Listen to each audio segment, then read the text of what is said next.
Good morning, students. এই পাঠটো এতিয়ালৈকে আমি যোৱা ক্লাছত শ্ৰেণীবদ্ধ সজ্জা আৰু সমান্তৰাল সজ্জাৰ বিষয়ে শিকিলোঁ। এতিয়া শ্ৰেণীবদ্ধ সজ্জাৰ কিছুমান সীমাবদ্ধতা আছে, এইবোৰ জানি লওঁ আহা। ইয়াক আমি সাধাৰণতে আমাৰ যিবোৰ ঘৰুৱা বৰ্তনীত শ্ৰেণীবদ্ধ সজ্জাটো ব্যৱহাৰ কৰা নাযায়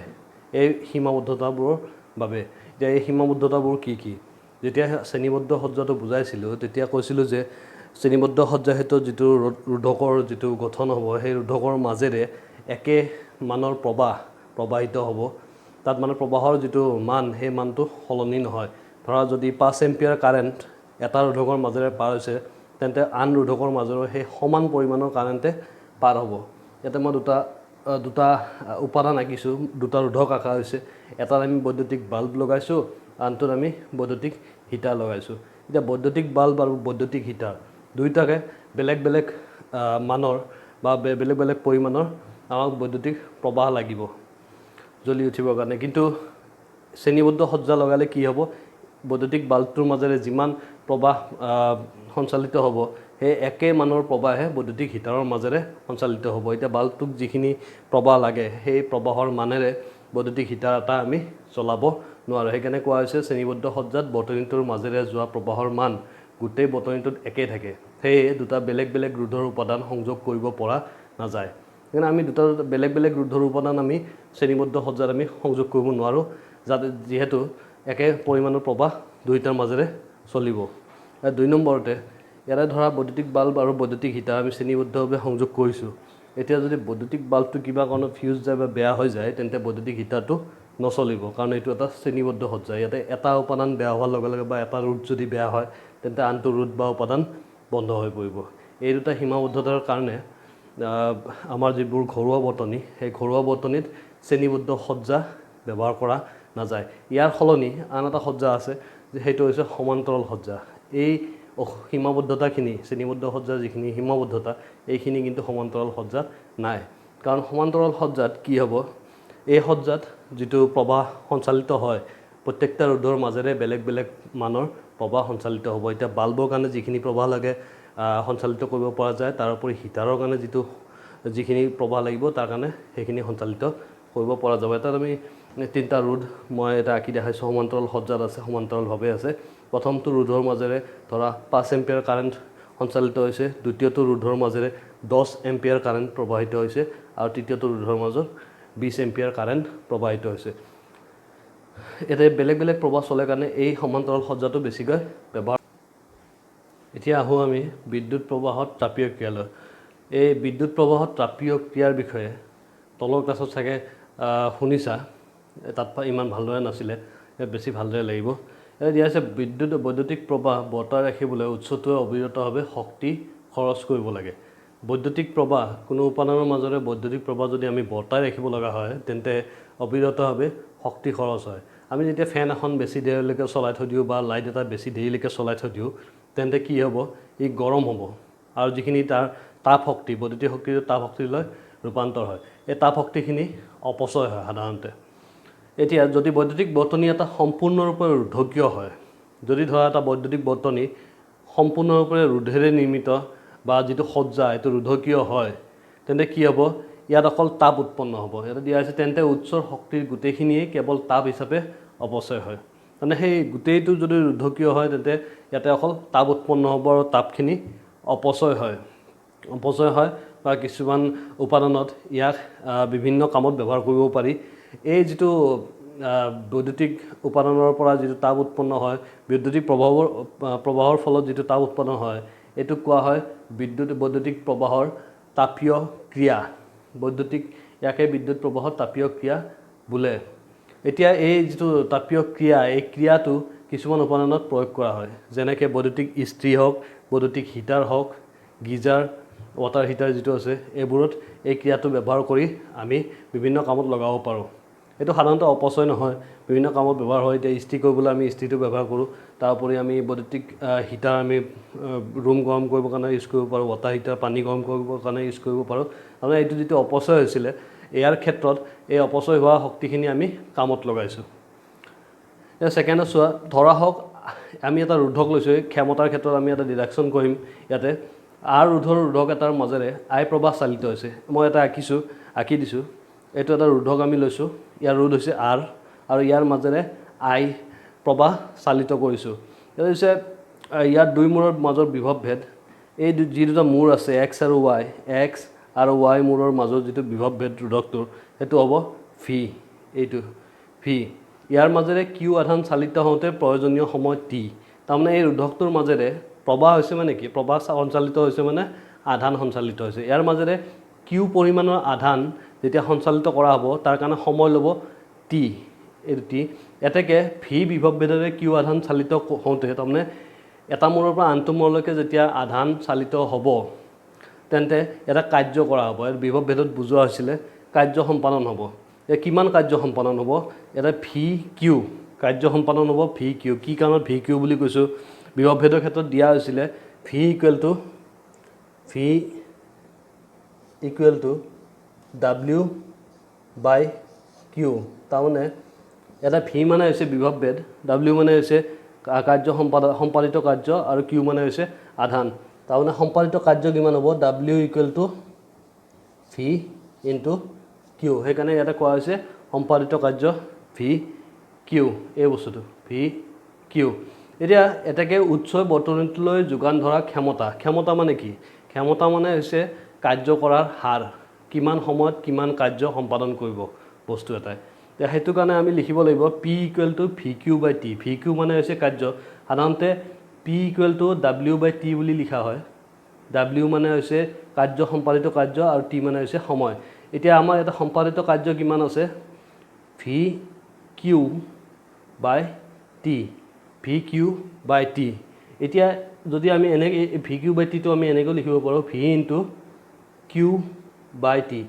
কিউ বাই টি মানে একদম পাঠটোৰ আৰম্ভণিতে কোৱা হৈছিলে প্ৰবাহৰ যিটো মান আমি কিউ বাই টিৰে ওলাব লাগিব I equal to Q by T সেইকাৰণে কিউ বাই টিৰ জেগাত মই আই লিখিব পাৰিম ভি ইনটু আই কাৰণ আই মানে হৈছে I equal to Q by T Q by টিৰ জেগাত সেইকাৰণে মই আই লিখিব পাৰোঁ এইটো আই লিখিছোঁ এতিয়া ফৰ্মুলাটো কি হ'ল পি ইকুৱেল টু ক্ষমতা মানে হৈছে বিভৱ ভেদ পূৰণ প্ৰবাহ ভি ইনটু আই এতিয়া টি সময়ত উৎসই বৰ্তনীটোলৈ যোগান ধৰা শক্তি টি সময়ত বৰ্তনীটোলৈ উৎসই কিমান শক্তি যোগান ধৰিছে তাৰমানে তাপ হিচাপে কিমান শক্তি খৰচ হৈছে সেইটো আমি ওলাব লাগিব টি পূৰণ কৰিব লাগিব এই ফৰ্মুলাটোৰ দুইফালে আমি সময়টো পূৰণ কৰিব লাগিব P into T equal to V I T মনত ৰাখিবা আমি ইয়াতে আৰ ৰোধৰ এটা ৰোধক লৈছোঁ আৰু সেই আৰ ৰোধৰ ৰোধকটোৰ মাজেৰে কিমান প্ৰবাহ সঞ্চালিত হৈছে আই প্ৰবাহ সঞ্চালিত হৈছে আৰু এই ৰোধক দুটাৰ যি দুটা মূৰ আছে এক্স আৰু ৱাই এই দুটা মূৰৰ বিভৱ ভেদ হ'ব ভি এতিয়া এই ৰোধকটোৰ মাজেৰে যদি আমি কিউ আধান চালিত কৰোঁ টি সময়ত তেন্তে কাৰ্য কিমান হ'ব ভি কিউ কাৰ্য সম্পাদিত হ'ব তাৰপিছত দিছে উৎস বৰ্তনীটো যোগান ধৰা ক্ষমতা এতিয়া ক্ষমতা মানে হৈছে কাৰ্য কৰা হাৰ এইটো সাধাৰণতে আমি P equal to W by T বুলি লিখোঁ আমাৰ ইয়াতে যিটো কাৰ্য সম্পাদন হৈছে সেই কাৰ্য সম্পাদনৰ যিটো মান সেইটো হৈছে ভি কিউ আৰু তলত আহিব T V into Q by T মানে হৈছে আই বিদ্যুৎ প্ৰবাহ সেইকাৰণে আমি কি লিখিছোঁ P equal to V into I এতিয়া টি সময়ত বৰ্তনীটোলৈ কিমান শক্তি যোগান ধৰিছে মানে কিমান শক্তি আমি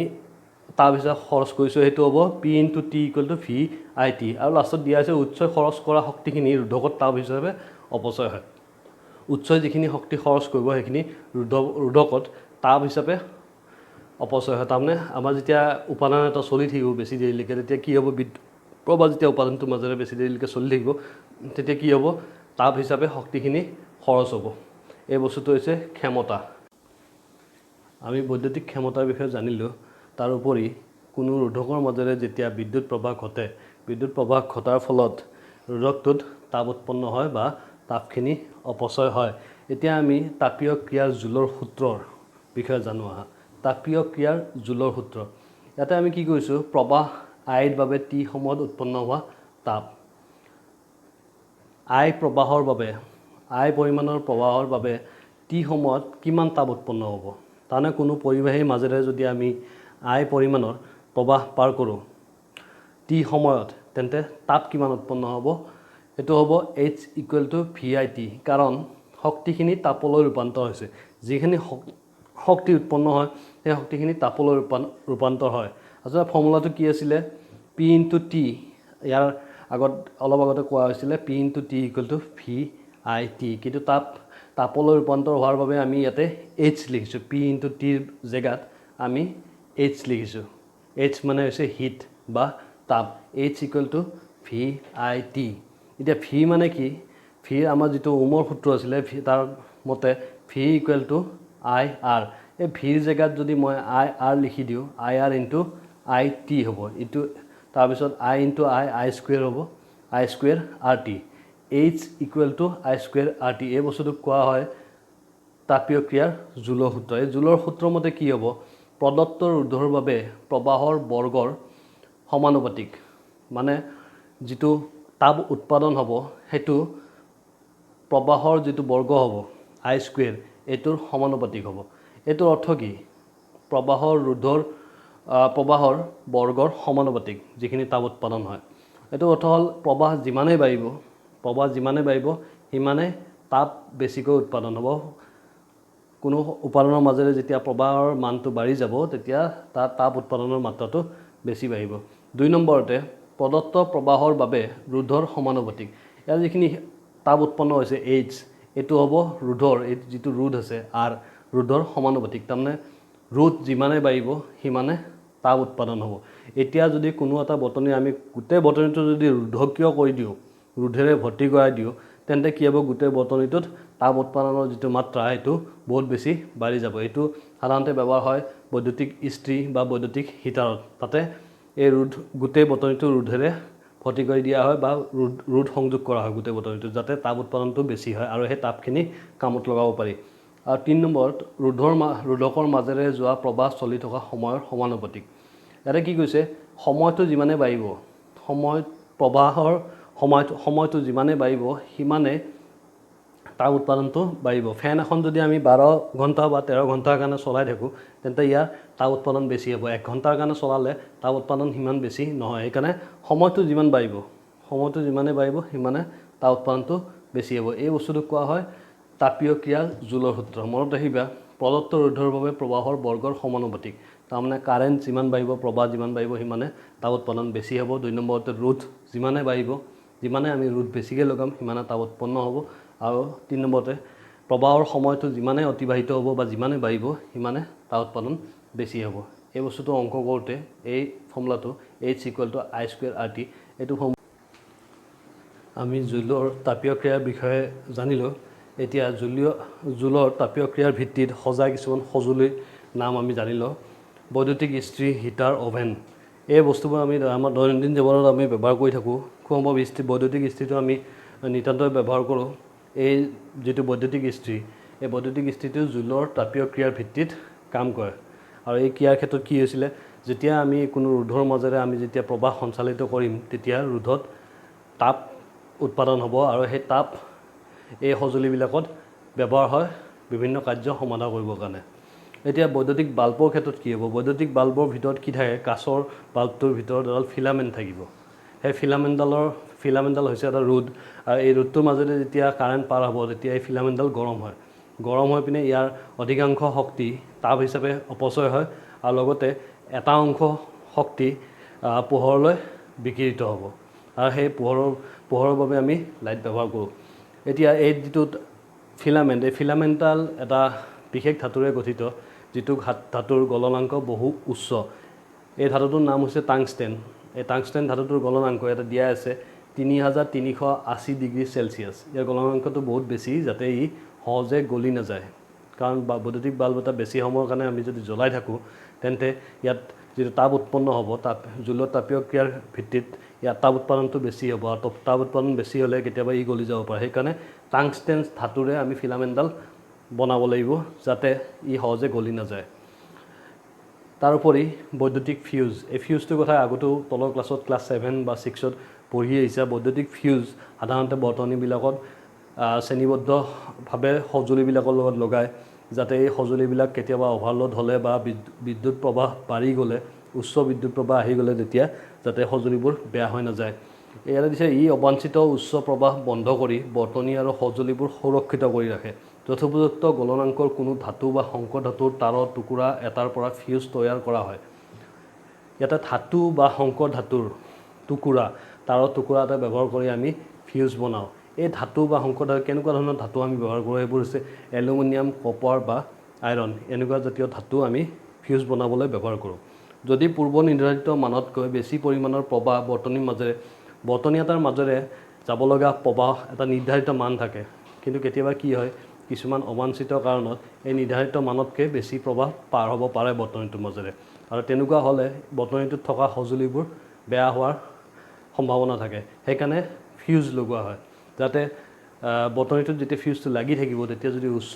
প্ৰবাহ পাৰ হয় ইয়াৰ মাজেৰে নিৰ্ধাৰিত মানতকৈ যদি বেছি প্ৰবাহ পাৰ হয় তেন্তে কি হ'ব ফিউজৰ যিটো এই তাঁৰডাল গলি যায় আৰু গলি যোৱাৰ লগে লগে বৰ্তনীটো ছেদ হৈ যাব বন্ধ হৈ যোৱাৰ লগে লগে সঁজুলিবোৰ বেয়া নহয় সেইকাৰণে আমি এই বৈদ্যুতিক ফিউজ বৰ্তনীবিলাকত শ্ৰেণীবদ্ধভাৱে লগাওঁ যাতে সঁজুলিবোৰ বেয়া নহয় এতিয়া এই ফিউজে কি ধৰণে কাম কৰে ঘৰুৱা যিবোৰ ফিউজ আমি ঘৰত যিবোৰ ফিউজ ব্যৱহাৰ কৰে সেইবোৰৰ মানবোৰ হৈছে 1 এম্পিয়াৰ ইয়াৰ 1 এম্পিয়াৰ মানে এই যিটো নিৰ্ধাৰিত মান প্ৰবাহৰ যিটো নিৰ্ধাৰিত মান সেইটো হৈছে ফিউজডালৰ মাজেৰে 1 এম্পিয়াৰ 2 এম্পিয়াৰো হ'ব পাৰে 3 এম্পিয়াৰ 5 এম্পিয়াৰ 10 এম্পিয়াৰ ইয়াৰ ভিতৰতে ফিউজবিলাকে কাম কৰে এতিয়া বৈদ্যুতিক ইস্ত্ৰিৰ ক্ষেত্ৰত ইয়াৰ বৈদ্যুতিক ইস্ত্ৰি এটা কিমান প্ৰবাহত চলিব প্ৰবাহৰ মানটো এটা দিয়া আছে 4.54 এম্পিয়াৰ 4.54 এম্পিয়াৰ ইয়াৰ কাৰণে আমি কিমান মানৰ ফিউজ ব্যৱহাৰ কৰিম আমি ইয়াৰ কাৰণে 5 এম্পিয়াৰৰ ফিউজ ব্যৱহাৰ কৰিব লাগিব 5 এম্পিয়াৰৰ ওপৰত হ'লে তাৰমানে ফিউজটো গলি যাব আৰু চাৰ্কিটটো ছেদ হৈ যাব 5 এম্পিয়াৰৰ আমি ফিউজ ব্যৱহাৰ কৰিম এইটো কাৰণে ক'ৰবাত যদি কোনোবা সঁজুলিক যদি 2 এম্পিয়াৰ কাৰেণ্ট লাগে তেন্তে আমি 2 এম্পিয়াৰৰ আমি ফিউজ ব্যৱহাৰ কৰিম যাতে তাৰ ওপৰত বৈদ্যুতিক প্ৰবাহ পাৰ হ'ব নোৱাৰে যাতে বৰ্তনীটো ছেদ হৈ যায় এইটোৱে বৰ্তনীটোক বচাই ৰাখে এইবোৰ গোটেইবোৰ জুলীয় তাপীয় ক্ৰিয়াৰ ভিত্তিত সজাগ ক্ষমতাৰ বিষয়ে ইয়াৰ আগতে কোৱা হৈছে এতিয়া এই বৈদ্যুতিক ক্ষমতা মানে কি আমি এনে সাধাৰণতে ক্লাছ 9ৰ ফিজিক্সত আছিলে ক্ষমতা মানে হৈছে কাৰ্য কৰাৰ হাৰ ইয়াতে বিদ্যুতৰ ক্ষেত্ৰত ক্ষমতা মানে কি বুজাব লিখা আছে এটা বৈদ্যুতিক বৰ্তনীত শক্তিৰ খৰচ বা অপচয়ৰ হাৰক বৈদ্যুতিক ক্ষমতা বোলে এতিয়া শক্তিৰ খৰচ বা অপচয় মানে কি বিদ্যুৎ যেতিয়া কোনো উপাদানৰ মাজেৰে পাৰ হয় বা কোনো ৰোধৰ মাজেৰে পাৰ হয় তেতিয়া শক্তি উৎপন্ন হয় তাপ শক্তি উৎপন্ন হ'ব বা তাপ শক্তি নিৰ্গত হয় সেই তাপ শক্তিৰ যিটো খৰচ বা অপচয়ৰ যিটো হাৰ সেই হাৰক কোৱা হ'ব বৈদ্যুতিক ক্ষমতা তাৰমানে কিমান হাৰত শক্তিখিনি খৰচ বা অপচয় হয় সেই হাৰটোক আমি বৈদ্যুতিক ক্ষমতা বুলি কওঁ অলপ আগতে এইটো কোৱা হৈছিলে P=VI P মানে হৈছে বৈদ্যুতিক ক্ষমতা P এ বৈদ্যুতিক ক্ষমতা বুজাব V মানে হৈছে বিভৱভেদ আৰু I মানে হৈছে প্ৰবাহ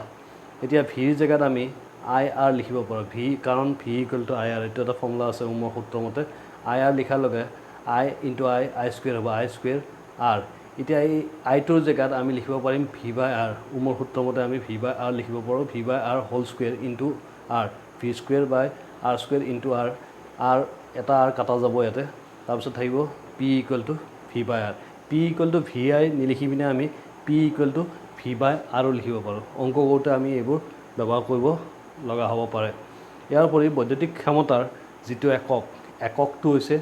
ৱাট এতিয়া 1 ৱাট মানে কি এটা মই লিখি দিছোঁ 1 ভোল্ট বিভৱভেদত চলা কোনো বৈদ্যুতিক সঁজুলিয়ে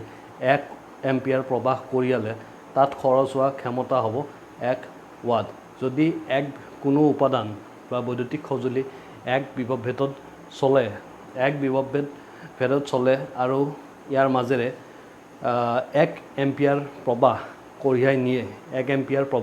কঢ়িয়াই নিয়ে তেন্তে তাৰ ক্ষমতা হ'ব 1 ৱাট মনত ৰাখিবা এনেকুৱা এটা সঁজুলি যাৰ বিভৱভেদ হ'ব 1 ভোল্ট আৰু যাৰ মাজেৰে 1 এম্পিয়াৰ কাৰেণ্ট কঢ়িয়াই নিয়া হ'ব তেনে সঁজুলিৰ ক্ষমতা হ'ব 1 ৱাট 1 ৱাট মানে হৈছে 1 ভোল্ট ইনটু 1 এম্পিয়াৰ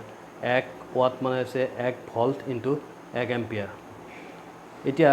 ৱাটটো হৈছে এটা সৰু একক সেইকাৰণে আমি ইয়াতকৈ এটা ডাঙৰ একক ব্যৱহাৰ কৰোঁ সেইটো হৈছে কিলোৱাট 1 কিলোৱাট মানে হৈছে এইটো 1 কিলোৱাট মানে হৈছে 1000 ৱাট 1 কিলোৱাট মানে 1000 ৱাট এইটো মনত ৰাখিবা তাৰ উপৰি বৈদ্যুতিক শক্তি ক্ষমতা আৰু সময়ৰ গুণফল বৈদ্যুতিক শক্তিক আমি ক্ষমতা আৰু সময়ৰ গুণফল বুলি কৈছে ইয়াতে ক্ষমতা তাৰমানে ক্ষমতা আৰু সময়ৰ গুণফল হ'লে পি ইনটু টি হ'ব পি ইনটু টি পিটো যদি আমি ৱাট লিখোঁ পিৰ একক ৱাট ইনটু টিৰ একক হ'ব ছেকেণ্ড তাৰমানে বৈদ্যুতিক শক্তিৰ যিটো একক সেইটো হ'ব ৱাট ইনটু ছেকেণ্ড বা ৱাট ছেকেণ্ড বা টিটো যদি আমি ঘণ্টা ধৰোঁ তেন্তে এইটো হ'ব ৱাট আৱাৰ সাধাৰণতে ৱাট আৱাৰ বুলি লিখা যায় ৱাট আৱাৰ ছেকেণ্ড নিলিখে আমি আৱাৰ লিখিম ৱাট আৱাৰ তাৰমানে 1 ঘণ্টাত কিমান ক্ষমতা ব্যয় হৈছে 1 ৱাট ক্ষমতা ব্যয় হৈছে ইয়াতে তাৰোপৰি ইয়াতে দিয়া আছে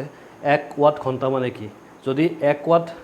1 ঘণ্টাত যদি আমি 1 ৱাট ক্ষমতা ব্যয় কৰোঁ তেন্তে সেইটো হ'ব 1 ৱাট ঘণ্টা শক্তিখিনি হ'ব 1 ৱাট ঘণ্টা আমাৰ যিটো ব্যৱহাৰিক একক আমাক যিটো সাধাৰণতে ব্যৱহাৰ কৰা যায় সেইটো হৈছে 1 কিলোৱাট ঘণ্টা বা কিলোৱাট ঘণ্টা আমাৰ যিবোৰ বৈদ্যুতিক বিল আহে বিলবোৰৰ সেইটো লিখা থাকে ইউনিট বুলি লিখে বা একক বুলি থাকে এইটোক ইউনিট বুলি কোৱা হয় 1 ইউনিট মানে হৈছে 1 কিলোৱাট ঘণ্টা 2 ইউনিট হ'লে 2 কিলোৱাট ঘণ্টা হ'ব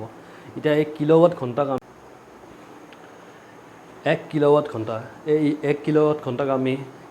জুল হিচাপত জুলৰ এককত প্ৰকাশ কৰিব পাৰোঁ 1 কিলোৱাট মানে হৈছে 1000 ৱাট 1000 ৱাট পূৰণ 1 ঘণ্টাত 3600 ছেকেণ্ড থাকে কাৰণ 3600 ছেকেণ্ড আমি পূৰণ কৰিলোঁ পূৰণ কৰি পিনে আমি কি পালোঁ 36 ইনটু 10⁵ জুল এইটো আমি অলপমান বনাই পিনে লিখিব পাৰোঁ 3.6 ইনটু 10⁶ জুল তাৰমানে 1 কিলোৱাট ঘণ্টাত কিমান জুল থাকিব 3.6 ইনটু 10⁶ জুল ইয়াতে আমি বৈদ্যুতিক ক্ষমতাৰ বিষয়ে জানিলোঁ তাৰোপৰি 1 ৱাট এইটো খুব সুধি থাকে 1 ৱাটৰ কথা জানিলোঁ 1 ৱাট হৈছে বৈদ্যুতিক ক্ষমতাৰ একক আৰু এই ৱাটতকৈ ডাঙৰ একক যদি আমি ল'ব লাগে তেন্তে 1 কিলোৱাট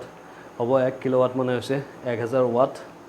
তাৰোপৰি আমি গম পাইছোঁ যে বৈদ্যুতিক শক্তি ক্ষমতা আৰু সময়ৰ গুণফল সেইকাৰণে ইয়াৰ একক হৈছে ৱাট ঘণ্টা এইটো হৈছে সৰু একক ইয়াতকৈ ডাঙৰ একক ল'ব লাগিলে আমি 1 কিলোৱাট ঘণ্টা লওঁ যিটোক সাধাৰণতে ইউনিট বুলি কোৱা হয় বিদ্যুৎ পাঠটো ইয়াতে সামৰিব ওলাইছোঁ